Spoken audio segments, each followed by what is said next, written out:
200 tons per day ಅದನ್ನು wet ವೇಸ್ಟ್ನ receive ಮಾಡುತ್ತೆ. ಕನ್ನಡಿಲಿರೋದು 350 ಟನ್ ಪರ್ ಡೇ ರಿಸೀವ್ ಮಾಡುತ್ತೆ. ಇಲ್ಲ, can you repeat once again? 200 tons per day. ಕನ್ನಡಿದು 350 ಟನ್ಸ್ ಪರ್ ಡೇ. ಅದನ್ನು ಕೂಡ ಎಲ್ಲ ತಗೊಂಡು ಅವರಿಂದ ರೈತರು ಕೂಡ ಸಾಧ್ಯ ಆದರೆ ನಮ್ಮ ಮುಖಾಂತರ ಮಾನಿಟರ್ ಮಾಡೋಕ್ಕೆ ಸಾಧ್ಯ ಆದರೆ ಇನ್ನೂ ಒಳ್ಳೆಯದೇ ಅದಲ್ಲ. ಪ್ರೈವೇಟ್ ಪಾರ್ಟೀಸ್ ಕೂಡ ಯಾರೇನು ಮಾಡ್ತಾ ಇದ್ದಾರೆ, KCDC ಒಂದು ಕಂಟ್ರೋಲ್ ಇರುತ್ತೆ, ಒಂದು ಮಾನಿಟರಿಂಗ್ ಸಿಸ್ಟಮ್ ಇರುತ್ತೆ. Okay sir, thank you. Final ಮಾಡಿದ್ದೀವಿ. ಸೊ ಇದನ್ನು ಪ್ರಾರಂಭಿಕವಾಗಿ ಬೇರೆ ಮಾಡ್ತಾರೆ, ಒಟ್ಟಿಗೆ ಇದು ಮಾಡ್ತಾರೆ? ಇಲ್ಲ, ಒಟ್ಟಿಗೆ ಮಾಡುವಂಥದ್ದು. ಯಾಕಂದರೆ ಈಗ GB ಮುಖ್ಯ ಆಯುಕ್ತರಿದ್ದಾರೆ, ಮುಖ್ಯ ಆಯುಕ್ತರು ಮತ್ತು 5 ಜನ ಕಮಿಷನರ್ಗಳಿದ್ದಾರೆ. ಅದರ ಜೊತೆಗೆ ನಮ್ಮ ಅರ್ಬನ್ ಡೆವಲಪ್ಮೆಂಟ್ದು ACS ಇದ್ದಾರೆ, ತುಷಾರ್ ಗಿರಿನಾಥ್. ಅವರೆಲ್ಲರದ್ದು ಸಮ್ಮುಖದಲ್ಲಿ ಒಂದು ಇದನ್ನು ಫೈನಲ್ ಮಾಡಿ ನಾವು ಪ್ರಪೋಸಲ್ ನಾವು ಮಾಡಿದ್ದೀವಿ. ಸೊ ಅವರು ಅದನ್ನು ಇಂಪ್ಲಿಮೆಂಟೇಷನ್ಗೆ ನಮಗೆ, ಯಾಕಂದರೆ ಮೂಲ ಉದ್ದೇಶ ಟ್ರಾನ್ಸ್ಪೋರ್ಟೇಷನ್ ಕಡಿಮೆ ಆಗಬೇಕು, ಕಾಂಪೋಸ್ಟ್ ಆಗಬೇಕು. ವೆಟ್ ವೇಸ್ಟ್ನ ಕಂಪೋಸ್ಟ್ ಮಾಡ್ತಾಯಿದ್ದೀವಿ. ಇದು ಆ ಕಾಂಪೋಸ್ಟ್ ಮಾಡೋದ್ರ ಪ್ರಕಾರ ನಮಗೆ ಪರ್ ಡೇ 150ರಿಂದ 200 ಟನ್ನು ಕಾಂಪೋಸ್ಟ್ ಆಗಿ ಆಚೆ ಬರುತ್ತದೆ. ಯಾಕಂದರೆ 20% ಮ್ಯಾಕ್ಸಿಮಮ್ ಕಾಂಪೋಸ್ಟ್ ಸಿಗೋದು ನಮಗೆ ಗೊಬ್ಬರ ಆಗಿ. ಅದನ್ನು ಔಟ್ಪುಟ್ 200 ಟನ್ಸ್ ಬರುತ್ತೆ. ಅದೇನಾಗಿದೆ, ಲಾಸ್ಟು 2 ಮಂತ್ಸು 5000 ಟನ್ಸ್ ನಮ್ಮಲ್ಲಿ ಸ್ಟಾಕ್ ಆಗಿಬಿಟ್ಟಿದೆ ಗೊಬ್ಬರ. 5000 ಟನ್ಸ್ ಗೊಬ್ಬರ ಸ್ಟಾಕ್ ಆಗಿ ನಮಗೂ ನಾವು ನಮ್ಮ DCMನ ಕೇಳ್ತಿದ್ವಿ ಅದನ್ನು ಸ್ವಲ್ಪ ಬರೀ 200 ರೂಪಾಯಿ 300 ರೂಪಾಯಿ ಪರ್ ಟನ್ ಮಾಡಿ ರೈತರಿಗೆ ಕೊಟ್ಬೋಣ ಅಂತ. ಫಾರ್ಚುನೇಟ್ಲಿ ನಮ್ಮ KCDCL MD ಸತೀಶ್ ಬಾಬು ಮತ್ತು ನಮ್ಮ ಸ್ಟಾಫ್ಸ್ ಎಲ್ಲ ರೀಚ್ ಔಟ್ ಮಾಡಿದರು. ಯಾರ್ಯಾರು ಬೈಯರ್ಸ್ ಇದ್ರಲ್ಲ, ಈ ಸಾವಯವ ಗೊಬ್ಬರ ಮಾಡಲಿಕ್ಕೆ ರೈತರುಗಳಿಗೆ ಹಂಚಲಿಕ್ಕೆ ಮಾಡಿ, ಭಾಳ ರೈತರುಗಳು ಕೂಡ ಉತ್ತರ ಕನ್ನಡ, ದಕ್ಷಿಣ ಕನ್ನಡ, ಉಡುಪಿ ಆ ಭಾಗದವ್ರು ಜಾಸ್ತಿ ಬಂದು ಗೊಬ್ಬರ ಖಾಲಿ ಮಾಡಿದ್ದಾರೆ ಬೆಂಗಳೂರಿನಲ್ಲಿ. ಬೇರೆ ಕಡೆ ಉತ್ತರ ಕನ್ನಡ, ದಕ್ಷಿಣ ಕನ್ನಡ, ಉಡುಪಿ ಈ ಭಾಗದ ರೈತರು ಮತ್ತು ಅವ್ರಿಗೆ ಸಪ್ಲೈ ಮಾಡುವಂಥವ್ರು ಸುಮಾರು 5000 ಟನ್ ಗೊಬ್ಬರ ಯಾವುದು ಉಳಿದಿತ್ತು ನಮ್ಮಲ್ಲಿ ಅದೆಲ್ಲ ಇವಾಗ ವಿಲೇವಾರಿಯಾಗಿ ಖಾಲಿಯಾಗಿದೆ. ಇದೊಂದು ಲಾಸ್ಟ್ 2 ಮಂತ್ಸಲ್ಲಿ ಇಷ್ಟು ದೊಡ್ಡ ಪ್ರಮಾಣದಲ್ಲಿ ಖಾಲಿಯಾಗಿರೋದು ಇದೇ ಫಸ್ಟ್ ಟೈಮ್. 5000 ಟನ್ ಖಾಲಿಯಾಗಿದೆ. ಸೊ ನಿಮಗೆ ರೆವಿನ್ಯೂ ಜನರೇಟ್ ಆಗಿದೆ?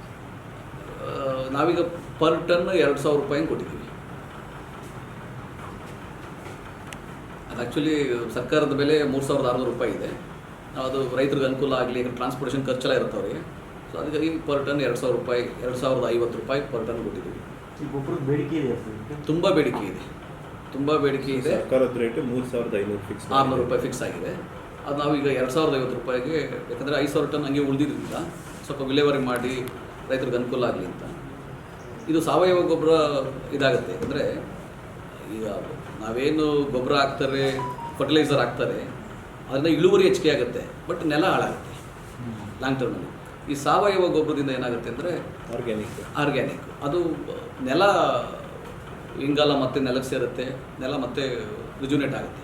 ಸೊ ಹಂಗಾಗಿ ಅದೇನು ಡಿಗ್ರೇಡ್ ಆಗ್ತಾಯಿತ್ತು ಅದನ್ನು ತಡಿಬೋದು, ಮತ್ತು ಅದು ರಿಜುನೇಟ್ ಆಗ್ಬೋದು. ಸೊ ಅದಕ್ಕಾಗಿ ಈ ಗೊಬ್ಬರ ಜಾಸ್ತಿ ಹೋಗಬೇಕು ಅಂತ ಮಾಡಿದ್ದೀವಿ.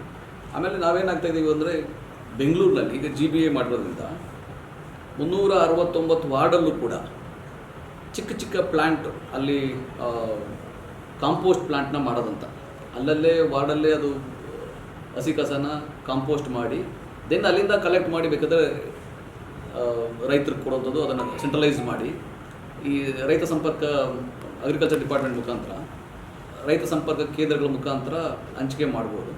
ಆ ನಿಟ್ಟಿನಲ್ಲಿ ಒಂದು ಚರ್ಚೆ ಆಗಿದೆ. ಮತ್ತು ಅದೊಂದು ಇಂಪ್ಲಿಮೆಂಟ್ ಮಾಡಲಿಕ್ಕೆ ನಾವು ಅರ್ಬನ್ ಡೆವಲಪ್ಮೆಂಟ್ ಈಗ, ಯಾಕಂದರೆ ಇದು KCDCL ಬಂದು ಅರ್ಬನ್ ಡೆವಲಪ್ಮೆಂಟ್ ಮಿನಿಸ್ಟ್ರಿ ಅಂಡರ್ ಬರುತ್ತೆ. Agriculture department, horticulture department, forest department ಇವರೆಲ್ಲರ ಸಹಯೋಗ ತೆಗೆದುಕೊಂಡ್ರೆ ಇದೆಲ್ಲ ಗೊಬ್ಬರನ ಅಲ್ಲೇ ಡಿಸೆಂಟ್ರಲೈಸ್ ಮಾಡಿ ಮಾಡಿಸ್ಬೋದು, ಮತ್ತು ರೈತರಿಗೆ ಇದನ್ನು ತಲುಪಿಸ್ಲಿಕ್ಕೆ ಈಸಿ. ಈ ಪ್ರಪೋಸಲ್ನ ಸೀತ್ರು ಮಾಡಲಿಕ್ಕೆ UDD ಇನಿಷಿಯೇಟಿವ್ ತಗೋಬೇಕಿದೆ.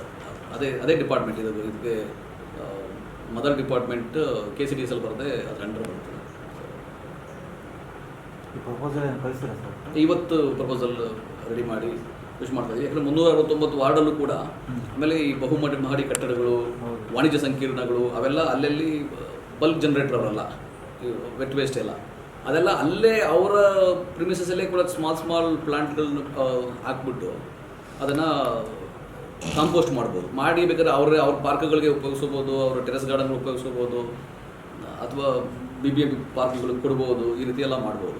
ಸೊ ಅದಕ್ಕಾಗಿ ನಾವು ಈ BBMP GBA ಮುಖಾಂತರ GBA ಏನು ಪಾರ್ಕ್ಗಳಿದ್ದಾವೆ ಅಲ್ಲೆಲ್ಲ ಈ ಅಲ್ಲಿ ಕಾಂಪೋಸ್ಟ್ ಮಾಡಲಿಕ್ಕೆ ಒಂದು ಅವಕಾಶ ಮಾಡಿಕೊಡಿ ಅಂತ. ಈಗ ಎಲೆಗಳು ಬರುತ್ತೆ, ವುಡ್ ವೇಸ್ಟ್ ಬರುತ್ತೆ, ಅದೆಲ್ಲ ಯಾಕಂದರೆ ವರ್ಷ ಪ್ರತಿದಿನ ಆಲ್ಮೋಸ್ಟ್ ಕಟ್ ಮಾಡ್ತಾ ಇರ್ತಾರೆ. ಯಾವುದೋ ಒಂದು ಕಡೆ ಟ್ರೀ ಕಟ್ ಮಾಡ್ತಾ ಇರ್ತಾರೆ, ಸವರ್ತಾ ಇರ್ತಾರೆ, ಎಲೆಗಳು ಇರ್ತವೆ, ಅವೆಲ್ಲ ತೊಗೊಂಡು ಪಾರ್ಕ್ಗಳಲ್ಲೇ ಅದನ್ನು ಕಾಂಪೋಸ್ಟ್ ಮಾಡ್ಬೋದು. ಸೊ ಅದಕ್ಕೇನಂದರೆ ಈಗ ಒಂದು ಹೊಸ ಮಿಷಿನ್ ಇದೆ, ಅದೇನು 60 ದಿನ ಕೊಳೆ ಹಾಕಬೇಕಾದೇನಿಲ್ಲ. ಇವಾಗ ಮ್ಯಾನ್ಯೂರ್ ಮೇಕರ್ ಅಂತ ಮಿಷಿನ್ಸ್ ಇದೆ. ಮ್ಯಾನ್ಯೂರ್ ಮೇಕರ್ ಮಿಷಿನ್ಸಲ್ಲಿ ಏನಾಗುತ್ತೆ ಅಂದರೆ ಇಮಿಡಿಯೇಟಾಗಿ ವಿತಿನ್ ಫ್ಯೂ ಮಿನಿಟ್ಸಲ್ಲಿ ಅದು ಮ್ಯಾನ್ಯೂರ್ ಆಗಿ ಆಚೆ ಬರುತ್ತೆ, ಇನ್ಸ್ಟೆಂಟ್. ಸೊ ಅದನ್ನು ಅಲ್ಲಲ್ಲೇ ಸಂಪೂರ್ಣ ಪೌಡ್ರ್ ಆಗುತ್ತೆ. ಅದಕ್ಕೇನು ಮಾಯ್ಶ್ಚರ್ 8% ಮಾಯ್ಶ್ಚರ್ ಇರಬೇಕು, ಅದನ್ನು ಕೂಡ ಅದು ಕಂಟ್ರೋಲ್ ಮಾಡುತ್ತೆ. ಸೊ ಅದನ್ನು ಇಂಪ್ಲಿಮೆಂಟ್ ಮಾಡಬೇಕು. ಇವಾಗ ಹೊಸ ತಂತ್ರಜ್ಞಾನ ಉಪಯೋಗಿಸಬೇಕು, ಹೊಸ ಮೆಷಿನರಿ ಉಪಯೋಗಿಸ್ಬೇಕು ಅಂತ ಹೇಳಿ ಒಂದು ಪ್ರಪೋಸಲ್ ಕೂಡ ರೆಡಿ ಆಗಿದೆ. ಎಷ್ಟು ಬೇಕೇ ಐತಿ, ಅದು ಕಾಸ್ಟ್ ಎಷ್ಟಾಗುತ್ತೆ? ಅದೊಂದು ಮೆಷಿನಲ್ಲಿ 3 ಪಾರ್ಟ್ ಇರ್ತದೆ. ಒಂದು ಲ್ಯಾಬ್ರೇಟ್ರಿ ಇರುತ್ತೆ, ಇನ್ನೊಂದು ಗ್ರೌಂಡ್ ಯೂನಿಟ್ ಅಂತ ಇರುತ್ತೆ, ಇನ್ನೊಂದು ಮ್ಯಾನ್ಯೂರ್ ಮೇಕರ್ ಅಂತ ಇರುತ್ತೆ. ಆ 3 ಪಾರ್ಟ್ ಸೇರಿದ್ರೆ ಅದು ಒಂದು ಯೂನಿಟಿಗೆ 2.5 ಕೋಟಿ ರೂಪಾಯಿವರೆಗೂ ಅದಾಗುತ್ತೆ. ಅದೇನು ಸರ್ಕಾರ ಏನು ಹಣ ಕೊಡೋ ಅಗತ್ಯ ಇರೋಲ್ಲ. ಯಾಕೆಂದರೆ CSR ಭಾಳ ಜನ ಇನಿಷಿಯೇಟಿವ್ ತೊಗೊತಾ ಇದ್ದಾರೆ. ಈಗ ಆ CSR ಫಂಡ್ 2.5 ಕೋಟಿ ಆಗುತ್ತೆ. ಸೊ ಇಡೀ ಬೆಂಗಳೂರಿನಲ್ಲಿ ಆ ಥರದೊಂದು 4 ಪ್ಲಾಂಟ್ ಹಾಕಿದ್ರು ಕೂಡ, ನಾರ್ತು ಸೌತು ಸೆಂಟ್ರಲ್ ಹಾಕಿದ್ರು 3 ಪ್ಲಾಂಟ್ ಹಾಕಿದ್ರು ಕೂಡ, ಎಲ್ಲೆಲ್ಲಿ ಈ ವುಡ್ ವೇಸ್ಟ್ ಬರುತ್ತೆ ಅಥವಾ ಹಸಿ ಕಸ, ಸ್ವಲ್ಪ ಮಾಯ್ಶ್ಚರ್ ಕಮ್ಮಿ ಇರೋ ಹಸಿ ಕಸ ಬರುತ್ತೆ, ಅದೆಲ್ಲ ಇಮಿಡಿಯೇಟಾಗಿ. ಇದ್ರದ್ದು ಕೆಪಾಸಿಟಿ ಎಷ್ಟು ಸರ್ ಟ್ಯೂಟ್ರ್? ನೀವು ಹೇಳಿದ್ರಲ್ಲ 2.5 ಕ್ರೋರ್ಸ್, ನೀವು 3 ಇದ್ರೆ ಸಾಕು ಅಂತ ಹೇಳಿದ್ರಿ. ಖಂಡಿತ. ಹಾಗಾದ್ರೆ ಇದ್ರ ಕೆಪಾಸಿಟಿ ಎಷ್ಟಿದೆ? ಇದು ಪರ್ ಡೇ ಕೆಪಾಸಿಟಿ ಒಂದು ಯೂನಿಟ್ಟು 200 ಟನ್ ತಗೊಂಡು ಮ್ಯಾನ್ಯೂರ್ ಮಾಡುತ್ತೆ, 200 ಟನ್ವರೆಗೂ. ಸೊ ನಮ್ಮ ಪ್ರಕಾರ ನಾನು ಹೇಳ್ತಾ ಇರೋ ವೇಸ್ಟು ಅಷ್ಟು 600 ಟನ್ ಪರ್ ಡೇ ಬೆಂಗಳೂರಿನಲ್ಲಿ ಅಷ್ಟು ಸಿಗ್ತಾ ಇಲ್ಲ. ಅದು ವುಡ್ ವೇಸ್ಟು ಮತ್ತು ವೆಟ್ ವೇಸ್ಟಲ್ಲಿ ಮಾಯ್ಶ್ಚರ್ ಕಮ್ಮಿ ಇರೋದು. ಯಾಕಂದರೆ ಲಿಚೆಟ್ ಇದ್ದರೆ ಅದು ತಿರ್ಗಾ ಡ್ರೈನೆಸ್ಗೆ ಹೋಗಬೇಕಾಗುತ್ತೆ.